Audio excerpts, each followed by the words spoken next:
ওই রেফারি আমি খেলে যদি পাইতাম আল্লাহর কসম বাংলার জমিন হইলে আমি কল্যাণ আমায় নিতাম। ও জামা খেলে মিশরে আমি হারাইলো আল্লাহর কসম দেখো যদি তোর বাংলার জমিনে আমি পাইতাম না ওই রেফারিটারে কালকের ম্যাচে মিশর আর আর্জেন্টিনার ম্যাচে ওরে পাইলি আমি ওর রান্দাও দিয়ে 2 ঘন্টা দিতাম কপাল আর কোবাইয়ে সাদি কোবানো কয়তাম কুত্তের বাচ্চারে।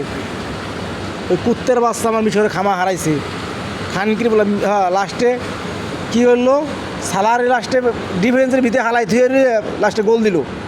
সালার প্লান্টিক শট প্লান্টিক হয় সালার যাবে মারছে পায় খানকি বলা ওটা দেখে না খানকির বলা খানকিগুলো দেখে অন্যটা আল্লাহ আল্লাহ টাউকে সোদা। আর ফিফা নাই রে পাইলে ওই ফিফা যে বর্তমানে যে ফিফা ওর পাইলেট আতুর দিয়ে টাক জোরে করে বাইতাম টাক করে ওর ভাঙে দেখতাম মাথায় কী আছে আমি আল্লাহ নাস্তিকের বাচ্চারা।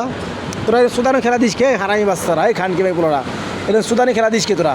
আরে সুদানের মাসিটাই দাঁত দিস কে লজ্জার না বেলজ্জার বাচ্চারা নিজের মাঠে কন্ট্রোল করতে পারো না নিজেকে কুত্তের বাচ্চারা এমডি একটা প্লেয়ারে বেটা তোরা নিজে লাল কার্ডে বাদ দিয়ে আবার দিস শুয়োরের বাচ্চারা।